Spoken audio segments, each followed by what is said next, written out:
Welcome to Stoicism for Everyday Heroes. I'm not going to begin with tales of ancient warriors or celebrated leaders who faced extraordinary circumstances. Instead, I want to talk about you, the person who faces traffic jams with patience, who swallows pride to apologize first, who gets up for work despite feeling exhausted. These ordinary acts require a special kind of courage that often goes unrecognized, even by ourselves. 2,000 years ago, in the bustling streets of Athens and Rome, a philosophy emerged that would speak directly to our modern struggles. Stoicism wasn't created for philosophers locked in ivory towers. It was a practical approach to living well in a chaotic world. The Stoics, thinkers like Marcus Aurelius, who wrote his meditations while leading armies, Epictetus, who developed his ideas as a former slave, and Seneca, who navigated the treacherous politics of imperial Rome, they all understood something profound about human existence. True heroism isn't found in grand gestures, but in how we respond to everyday challenges. Consider your morning today. Perhaps you were jolted awake by an alarm earlier than your body wanted. Maybe you face small frustrations, a missing sock, a spilled coffee, a delayed train. In these moments, did you maintain your composure? Did you choose your response rather than simply reacting? If so, you were already practicing Stoicism without knowing it. The core of Stoic philosophy can be distilled into a simple yet powerful idea that the Roman Emperor Marcus Aurelius expressed in his private journals. You have power over your mind, not outside events. Realize this, and you will find strength. This isn't just ancient wisdom, it's a practical approach to modern living that recognizes a fundamental truth. We cannot control much of what happens to us, but we always maintain control over how we respond. Think about it. The traffic jam isn't in your control. Your coworker's attitude isn't in your control. The weather, the economy, other people's opinions. None of these are truly within your power. But your judgment about these things, your response to them, that's where your freedom lies. That's where courage begins. Now, when I speak of courage, I'm not talking about fearlessness. The Stoics weren't advocating for emotional suppression or detachment. Quite the opposite. Stoicism recognizes our full humanity, our fears, desires, and vulnerabilities. The courage it fosters doesn't eliminate fear, but acts despite it. It's about facing life's realities with clear eyes and an unwavering commitment to virtue. Epictetus, who knew suffering intimately, put it this way: make the best use of what is in your power and take the rest as it happens. This isn't resignation or passivity. It's a radical acceptance that frees us to act meaningfully within our sphere of influence. Throughout this series, we'll explore how Stoic principles can transform ordinary moments into opportunities for growth and meaning. We'll learn how to practice what the Stoics called the cardinal virtues: wisdom, courage, justice, and temperance. Not as abstract concepts, but as practical tools for navigating our daily lives. But before we go further, I want to address a common misconception. Stoicism isn't about suppressing emotions or adopting a stiff upper lip. It's not about becoming cold or unfeeling. The Stoics understood that emotions provide valuable information. They just shouldn't have the final say in our decisions. True Stoicism is about cultivating an inner citadel of calm from which we can engage with the world more effectively, not withdraw from it. The everyday hero doesn't leap tall buildings or defeat supervillains. The everyday hero faces rejection and tries again. The everyday hero listens to criticism without becoming defensive. The everyday hero chooses kindness when it would be easier to be cruel, chooses honesty when a lie might be more convenient, chooses courage when fear threatens to overwhelm.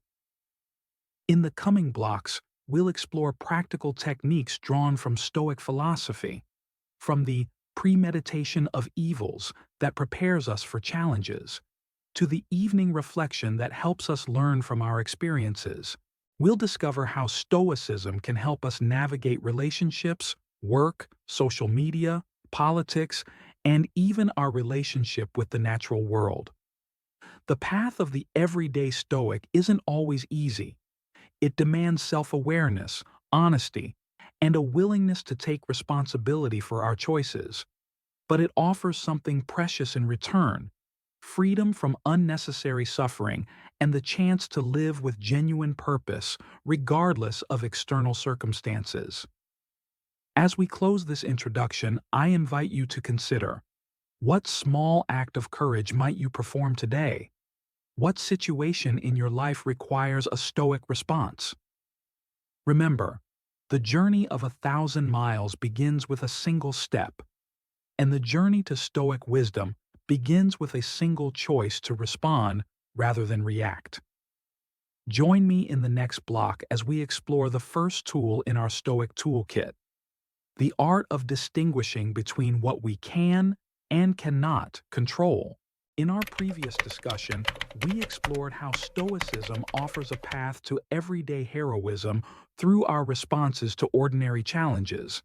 We ended with a powerful question: what in your life requires a Stoic response? At the heart of that question lies the fundamental Stoic practice we'll explore today: the dichotomy of control. Imagine you're stuck in gridlock traffic, horns blaring, minutes ticking by, an important meeting awaiting your arrival. Your hands grip the steering wheel tighter, your jaw clenches, your thoughts race with frustration. This shouldn't be happening. Not today. Not to me. In this moment of mounting tension, you're experiencing what psychologists call emotional fusion, becoming so entangled with your thoughts and feelings that you lose perspective. Now imagine a different response. Same traffic jam, same meeting, but this time you take a deep breath.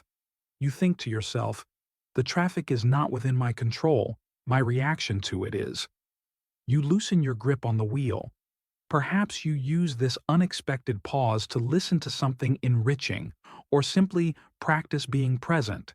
The external situation hasn't changed, but something within you has shifted dramatically. This mental pivot is what Epictetus, the former slave-turned-philosopher, described in the opening lines of his Enchiridion, or handbook. Some things are within our power, while others are not. Within our power are opinion, motivation, desire, aversion, and, in a word, whatever is of our own doing. Not within our power are our body, our property, reputation, office, and, in a word, whatever is not of our own doing. This distinction, what the Stoics called the dichotomy of control, isn't merely philosophical theory. It's a practical tool for psychological freedom. When we clearly distinguish between what we can and cannot control, we reclaim our agency and focus our energy where it can actually make a difference. Consider how much mental and emotional energy we waste daily on things entirely outside our influence. We agonize over weather forecasts, fume about politics, worry about aging, lament past mistakes, and anxiously anticipate future possibilities. The Stoics would gently but firmly ask, to what end? Does your anxiety change the weather? Does your political outrage alone transform policy? Does your regret rewrite history? This isn't to say we should be passive or indifferent, quite the contrary. The Stoic sage is deeply engaged with the world, but with a crucial difference. They direct their energy toward what Marcus Aurelius called the things that are within our power to will: our judgments, our intentions, our efforts, our responses. These are the proper sphere of our concern. Let me offer a personal example. Years ago, I applied for a position I desperately wanted. I prepared meticulously for the interview, researched extensively, practiced responses, chose my outfit with care. I did everything within my power to succeed. When I didn't get the job, I initially fell into a spiral of self-doubt and resentment. But then I remembered this Stoic principle. I had controlled what I could, my preparation, my presentation, my effort. The hiring decision itself? That belonged to others and was influenced by countless factors beyond my knowledge or influence.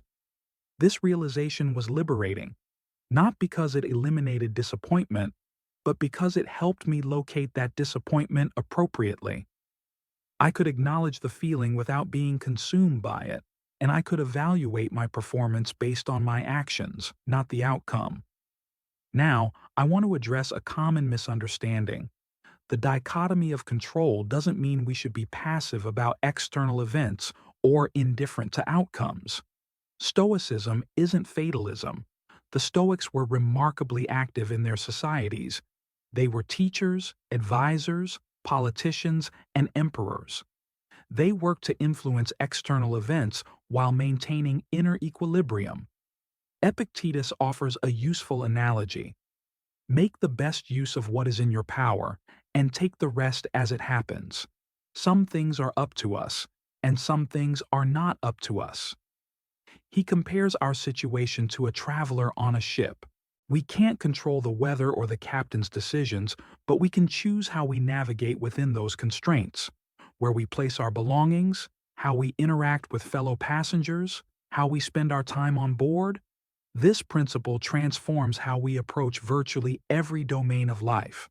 In relationships, we can't control another person's feelings or actions, but we can control our own behavior, communication, and boundaries. In our careers, we can't control the economy, office politics, or every decision that affects us, but we can control our work ethic, skill development, and professional integrity.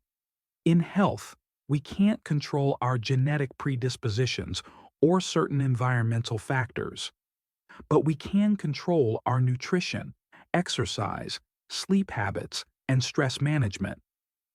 The practice requires continual refinement. Some things are clearly beyond our control: the weather, other people's choices, past events. Some things are clearly within our control: our judgments, values, and responses. But many situations fall into a gray area. We have influence, but not complete control. This is where the later Stoic Epictetus expanded the dichotomy into a trichotomy: things fully in our control, things partly in our control, and things entirely outside our control. For things partly in our control, the Stoic approach is to focus on the process rather than the outcome. The archer aims carefully at the target. That's within her control. Whether the arrow hits the bullseye depends partly on her skill, but also on factors like wind or a sudden movement. The Stoic archer finds satisfaction in the perfect execution of the shot, regardless of where the arrow lands. Implementing this principle in daily life requires practice. Here's a simple exercise. Throughout your day, when you feel frustration, anxiety, or anger arising, pause and ask yourself, is this within my control? If not, practice accepting it with the phrase, "This is not up to me." If it is within your control, direct your energy toward constructive action. If it's partly within your control, focus on your contribution while releasing attachment to the outcome. This practice isn't about passive resignation. It's about aligning our concerns with our agency. There's profound wisdom in the Serenity Prayer, which echoes Stoic teaching. Grant me the serenity to accept the things I cannot change, courage to change the things I can, and wisdom to know the difference. As we cultivate this wisdom, we discover something remarkable: a sense of freedom that doesn't depend on external circumstances. We become less reactive, less easily manipulated, less prone to unnecessary suffering. We develop what the Stoics called apatheia, not apathy in the modern sense, but a state of inner tranquility that comes from aligning our concerns with our true sphere of influence. Before we end this block, I invite you to reflect. Where in your life are you expending emotional energy on things you cannot control? What would change if you redirected that energy toward what you can influence? Remember, the practice isn't about getting it perfect. It's about the ongoing effort to distinguish between what is and isn't up to us. In our next block, we'll explore another powerful Stoic practice, the premeditation of adversity, or how anticipating challenges can prepare us to face them with greater resilience and wisdom. We've explored how distinguishing between what we can and cannot control liberates us from unnecessary suffering. This dichotomy of control gives us clarity about where to direct our energy. But the Stoics recognize that even with this understanding, life inevitably brings challenges that test our resolve. How do we prepare ourselves to face these moments with equanimity? This leads us to our next powerful Stoic practice, the premeditation of adversity. The ancient Stoics had a practice they called premeditatio malorum, the premeditation of evils. This sounds rather grim at first glance, but it's actually a profound psychological technique that builds resilience. Seneca described it this way: "He who has anticipated the coming of troubles takes away their power when they arrive." This practice doesn't ask us to dwell morbidly on worst-case scenarios, but rather to mentally rehearse potential challenges so they don't overwhelm us if they occur. Imagine you're preparing for an important presentation at work. The conventional approach might be to visualize only success, the audience engaged, your delivery flawless, the applause enthusiastic. Positive visualization certainly has its place. But the Stoic would also take time to imagine what might go wrong. Perhaps your technology fails. Maybe you lose your train of thought. Perhaps someone asks a difficult question you hadn't anticipated. Or, what if only a few people show up? By mentally rehearsing these possibilities, you're not being pessimistic. You're preparing. You're reducing the shock if difficulties arise. You're giving yourself the chance to prepare contingency plans. Most importantly, you're reminding yourself that you can handle adversity with dignity. This practice extends far beyond professional scenarios. The Stoics applied it to all of life's uncertainties. Epictetus advised his students, when you are going to meet with anybody, and particularly those in authority, put to yourself what Socrates or Zeno would have done in such circumstances, and then you will not fail to make proper use of the occasion.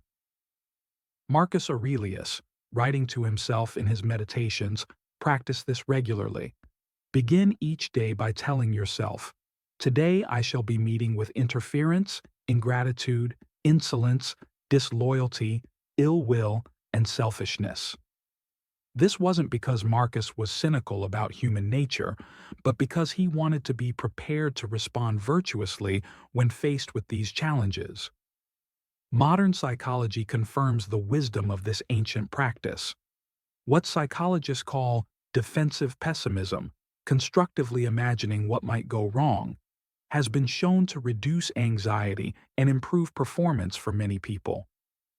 By confronting potential difficulties in advance, we rob them of their power to derail us completely.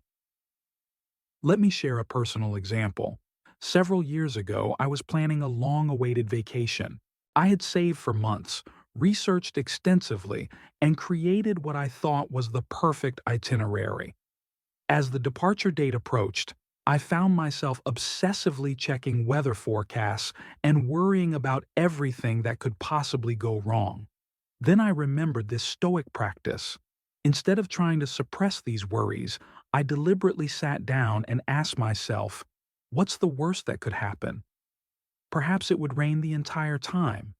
Maybe I'd get sick. What if my accommodations weren't as advertised? What if I lost my passport? For each scenario, I considered how I would respond. I packed rain gear. I assembled a small medical kit. I made digital copies of important documents.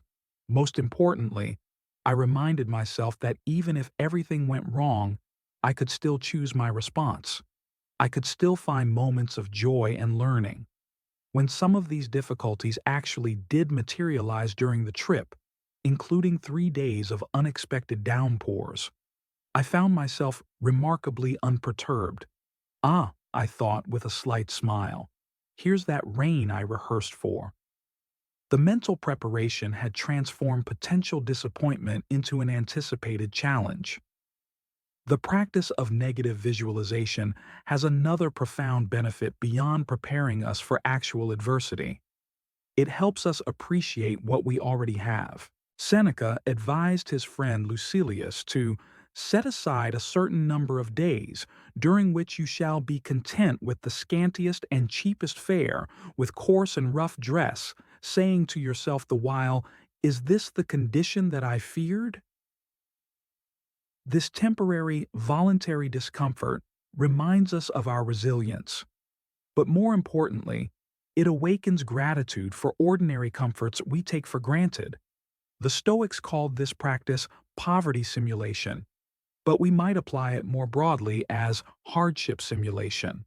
Imagine briefly what it would be like to lose your home, your health, your loved ones, even your life. This isn't to induce anxiety, but to break through the fog of familiarity that obscures the preciousness of what we have right now. As Epictetus said, "He is a wise man who does not grieve for the things which he has not, but rejoices for those which he has."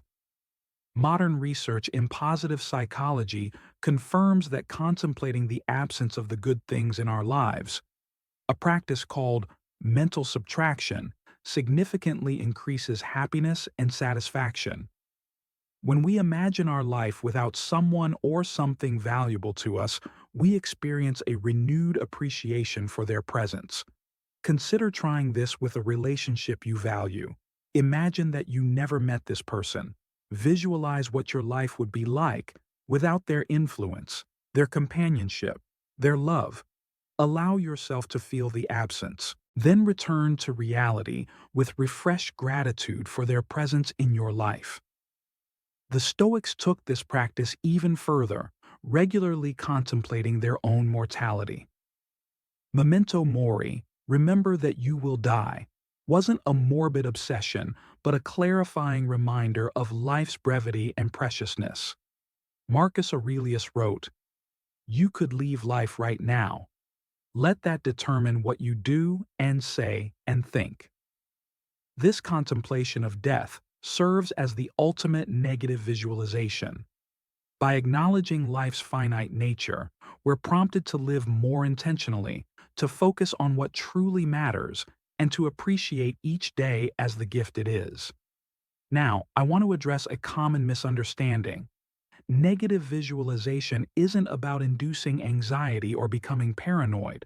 It's a controlled, intentional practice, more like a vaccine than an infection. Just as a vaccine introduces a small, manageable dose of a pathogen to build immunity, negative visualization introduces small doses of adversity in our minds to build resilience.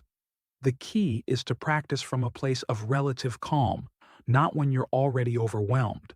Start small. Take 5 minutes at the beginning of your day to consider what challenges might arise and how you would respond virtuously. Before important events, briefly consider potential difficulties and your planned response. Occasionally, reflect on the impermanence of what you value to renew your appreciation. As you develop this practice, you may notice something remarkable happening. The gap between expectation and reality, which is often the source of our suffering, begins to narrow. You become less shocked by difficulties, more appreciative of blessings, and more capable of responding thoughtfully rather than reacting impulsively. This mental rehearsal for life's challenges doesn't eliminate pain or difficulty. The Stoics never promised a life free from hardship. They promised something more valuable: the capacity to face whatever comes with dignity, wisdom, and inner peace. Before we move to our next block, I invite you to consider, What potential challenge in your life might benefit from this practice of negative visualization? What do you value deeply that you might appreciate more fully by imagining its absence? Remember, the goal isn't to induce anxiety, but to build resilience and gratitude through thoughtful contemplation. In our next segment, we'll explore how the Stoics transformed their understanding of adversity itself, viewing difficulties not as obstacles to a good life, but as the very material from which a good life is forged.